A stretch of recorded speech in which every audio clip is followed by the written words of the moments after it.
everybody, thanks for joining me and Ter, video 6, the next step in our Turkish Get Up series.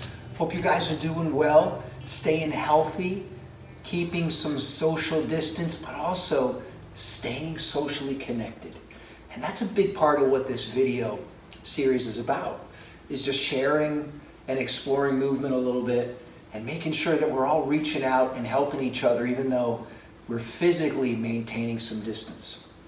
So in our last video, we covered that all-important hip hinge to get ourselves set up to sweep the leg. So if you would be so kind, my dear, we'll cover the next step, which is the sweep, and then finish the get up back down to the floor. And then we'll talk about a couple of other details. So come down into half kneeling. This way or this way? Whatever you like, my little mermaid.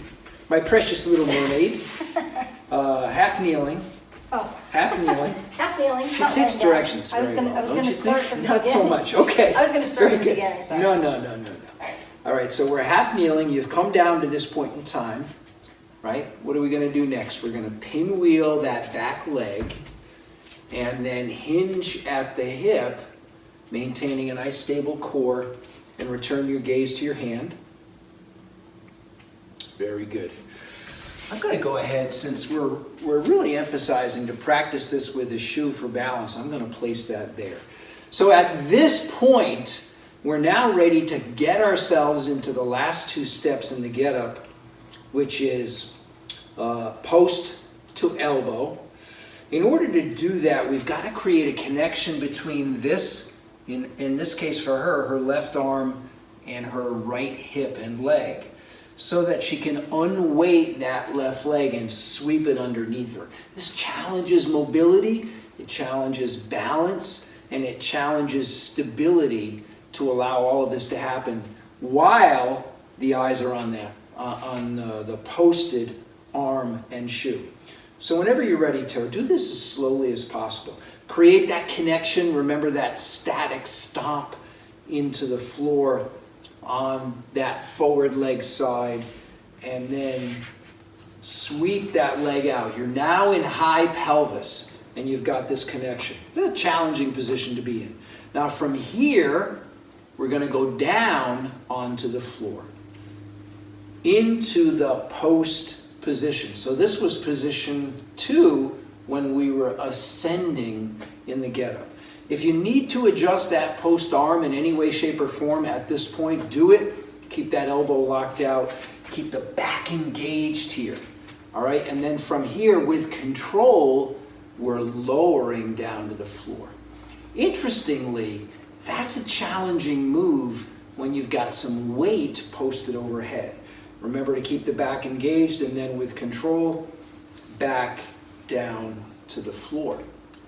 That's it. That's all there is to it. The sweep is the challenge. All right, my dear. What do you say we strap some weight on and go through an entire rep? So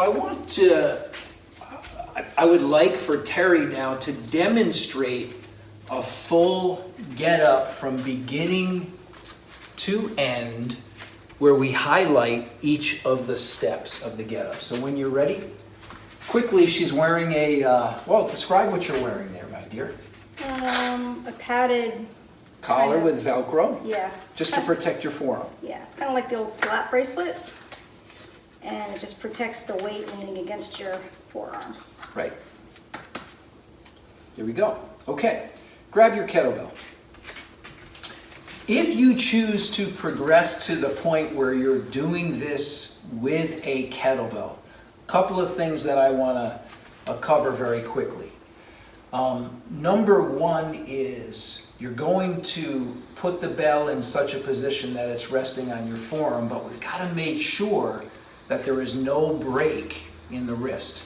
So go ahead and bend the wrist back. That's an incorrect position. It's a weak position. It's an unstable position. Ironically, it'll feel a little more comfortable on your forearm. But that's not where you want to be. You want some stiffness through the wrist and a good solid grip of the kettlebell. That's the most important thing. The other thing is, and we'll review this very quickly right now on the floor, starting in the sideline position. This is just so everybody that's watching, as time goes on, they may decide to try this exercise with the bell. So let's demonstrate it from the sideline position, Tara. So she's going to start on her side in what is a sort of a fetal position. And I'll go ahead and zoom in the camera so that you can see this, but she's got her hand underneath the handle of the bell, and then her hand coming over the top of the bell, okay?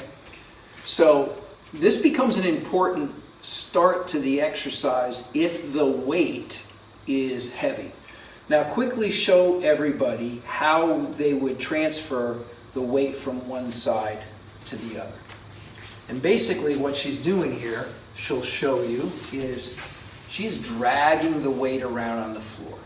So again, as the weight rises, we don't want to lift it and sort of move it over the top of our trunk or head. It's a little dangerous, and the weight could slip and we could become hurt. So all of these things that I'm sharing with you are about two things fundamentally. Number one, safety first. Always doing the smart thing to make sure that we do no harm in the process of trying to improve. And number two, we're preparing for heavier weights. And so when I do get-ups now, I'm doing them with anywhere from 45 to 60 pounds. And certainly at that stage, that's a significant amount of weight to put overhead.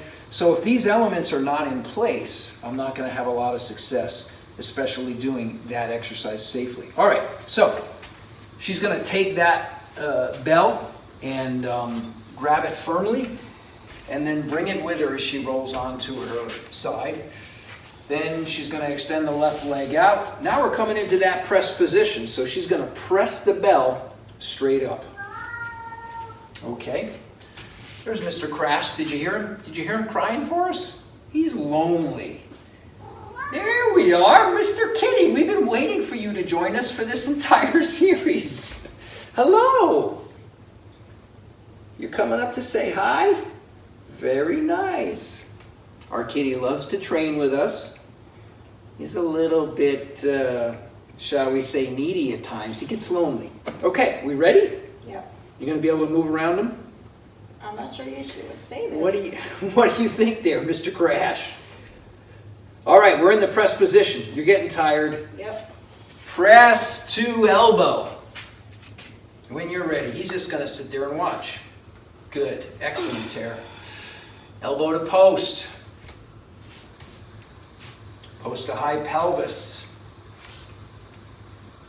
High pelvis, sweep the leg to bend. Very nice. And bend to half kneeling. And the gaze comes and shifts forward. Look at him there. Don't look. Stay focused. All right. From here we come to standing. Nice work, Tara. Good. Now we're going to descend and come back down. Standing to half kneeling. He's stretching now. He loves watching you work. We're going to pinwheel that leg. Excellent. Hip hinge while we find the floor. Gaze returns to the bell. No break of the wrist, remember, my dear. Get solid and stable, then sweep the leg when you're ready. And down to the floor. Keep the back engaged. Excellent. Hand position looks great. Post to elbow, elbow to the floor with control. Bring the bell down carefully to your side. And don't set it on Mr. Crash's tail. Oh, that was awesome. You rock. Very well done. All right. Gonna join me here. All right, excellent. So, I hope you guys have enjoyed this series as much as we have. We've really enjoyed sharing everything with you. Any last minute tips that you want to share with your audience? Just don't give up. I mean, it's hard, but it's worth it. Yeah. Show us your shoes. Show us the shoes. And as always, if you have questions, please post them in the comments section. Crash, what do you think there, buddy boy? Hey, Looking out the window. All right, guys. Be well, stay safe, take care of yourself, and again, we'll see you on the other side. Thanks so much for joining us.